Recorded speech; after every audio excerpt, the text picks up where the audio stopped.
헌법재판소 최종 변론일에 이르러 시간이 흘러 2월 말이 되었고 오늘 2월 25일에는 말도 많고 탈도 많은 헌법재판소에서 윤석열 대통령 탄핵 최후 진술이 예정되어 있다. 나라가 평화로울 때 일반 국민들은 헌법재판소가 무엇하는 곳인지 모를 정도의 유명무실한 곳이었다. 그런데 이렇게 우리가 무관심하게 보아왔던 헌법재판소가 모든 국민들의 시선을 한 곳으로 모으고 또한 망치로 머리를 맞은 듯한 충격을 준 사건이 바로 2017년 박근혜 대통령 탄핵 과정에서 8인 전원일치로 박근혜 대통령을 탄핵한 것이었다. 당시 확실한 좌익들을 제외한 전 국민들은 망치로 머리를 맞은 듯한 엄청난 충격을 받았으며 그로부터 문재인이 등장하여 날치기 같은 선거를 통하여 정권을 잡은 뒤 대한민국은 한마디로 특정 지역과 좌익들의 해방구로 전락되었다. 거듭되는 윤석열 대통령 지지율 상승 추세. 여론조사 업체인 주에브리 리서치가 대구신문과 한국지역 언론인 클럽 KLJC의 의뢰로 지난 22일 23일 양일간 전국 만 18세 이상 남녀 1000명을 대상으로 여론조사를 벌인 결과 윤석열 대통령 지지한다는 48.2%, 지지하지 않는다는 49.4%로 나타났다. 지지한다는 지난 조사 2월 7일 8일 대비 3.6%포인트 상승하였고 지지하지 않는다는 49.4%로 3.3%포인트 하락했으며 특히 70세 이상 62.7%, 60대 55.0% 등 장년층에서 높은 지지를 받았다. 이 부분에서 우리는 두 가지 중요한 통찰을 얻을 수가 있는데 첫째, 윤석열 대통령 지지한다 비율이 지난 조사 2월 7일 8일 대비 3.6%포인트 상승했다는 것과 지지하지 않는다는 49.4%로 지난 조사 대비 3.3%포인트 하락했다는 것이다. 둘째, 60대 이상에서 높은 지지율을 기록한다는 것인데 이는 윤석열 개인에 대한 지지율이라기보다 오늘날 대한민국을 건설한 주체들이기 때문에 자신들이 피땀 흘려 일군 대한민국을 이재명 같은 범죄자나 수준 미달의 좌익들에게 맡길 수 없다는 현실인식에서 비롯된 것이라는 것이다. 유시민이 주장하듯 나이 많아 뇌가 썩었다거나 좌익들이 조롱하듯 털딱이어서 맹목적으로 윤석열을 지지하는 것이 아닌 것이다. 아주 고무적인 현상은 올해 초 한남동 대통령 관저입구 집회를 계기로 대대적으로 깨어나기 시작한 2030. 젊은 세대들이 이들 장년층들의 애국운동에 크게 공감하기 시작했다는 것이다. 이번 여론조사에서 나타난 변화. 흔히 여론조사를 믿을 수 있느냐 없느냐 하며 갑론을 박하지만 여론조사에서 추세를 읽어내는 것이 중요하다는 것에 대해서는 모두 동의한다.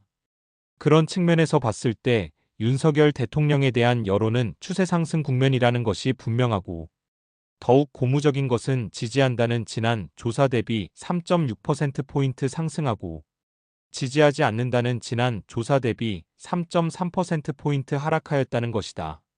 이것은 윤석열 대통령 지지율이 대세 상승 국면에 접어들었다는 것을 의미하여 이번 조사에서 지지한다 48.2%, 지지하지 않는다 49.4%로 겨우 1.2%포인트 차이로 지지하지 않는다가 우세했는데 이 추세를 감안하고 보면 다음번 조사에서는 지지한다가 지지하지 않는다를 추월하는 지지율에서의 골든크로스는 물론 지지한다가 50%를 돌파하는 골든크로스를 하고 60%를 향하여 상승할 것으로 예상할 수 있다.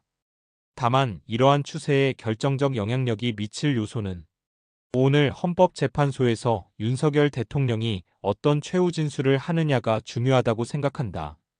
조중동 등 좌익 언론들은 하나같이 윤석열 대통령이 계엄에 대해 대국민 사과를 해야 한다는 등 사실상 윤석열 대통령이 이재명과 좌익 세력들에게 고개를 숙이고 헌법재판소의 판결에 승복하라는 말도 안 되는 주장을 하고 있고 놀랍게도 대통령 변호인단 소속이라는 사람도 비슷한 얘기를 하는 것을 보면 정말 놀라자빠질 지경이다.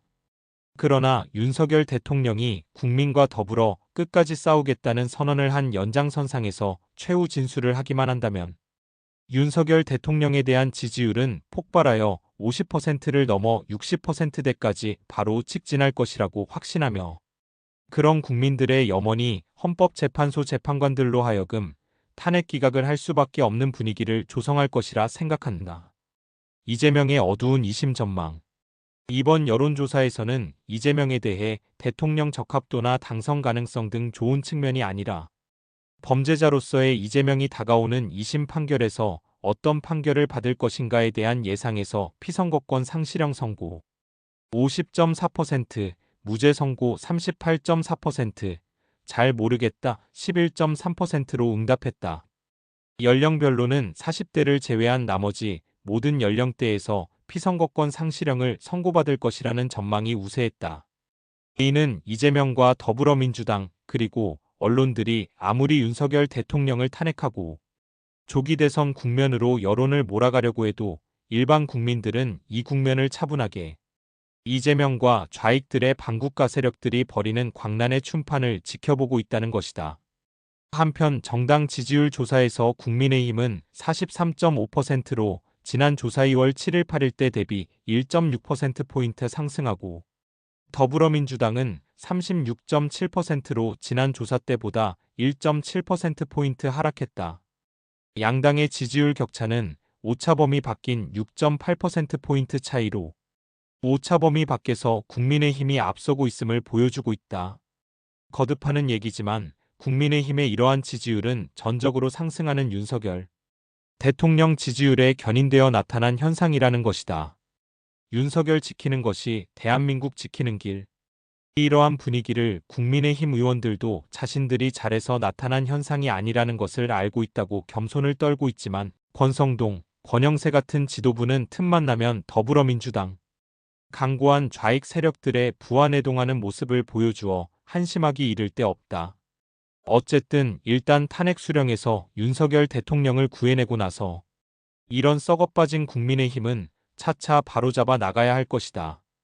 국민의힘에도 윤상현, 나경원 의원 등과 같이 이재명과 좌익들의 당당히 맞서는 의원들이 없는 것은 아니지만 108명이나 되는 의원들 중 이렇게 극소수 의원들만 주목을 받는 비겁한 기회주의 정당이 되어서야 되겠는가? 그 숫자의 많고 적음이 아니라 차기 선거에서 대대적인 인정 물갈이를 해야 함은 물론 그 충원 대상도 대대적인 변화가 있어야 한다. 그 인재풀을 이회창 총재 시절부터 고착되어 온 평생 국민 세금으로 영달을 해온 전직 장차관, 판검사, 외교관 등 공무원 출신 등은 과감하게 버려야 한다. 이들은 얼핏 보면 화려한 스펙을 자랑하고 조직에서도 성공한 자들이어서 유능한 엘리트로 보이지만 정작 위기가 닥치면 한 놈도 바른 소리를 하지 못하는 얼간이들인 것이다.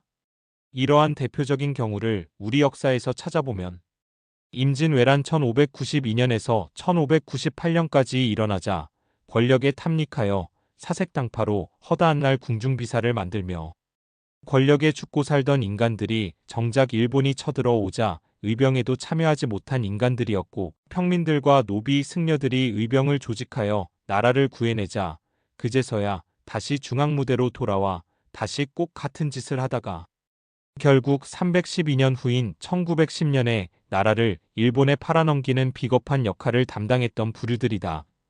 그리고 현체제에서 광역자치단체 등 기초자치단체에서부터 능력과 투쟁력을 검정받은 유능한 인재들을 선발하여 중앙무대인 국회의원으로 청거하는 보다 체계적인 시스템을 구축해야 한다고 본다. 또한 오늘날 주식회사 대한민국을 만든 민간 분야, 특히 기업가들 중 성공한 사람들을 적극 기용하여 국가의 미래 비전을 창조하는 인재 집단으로 만들어야 한다는 것이다.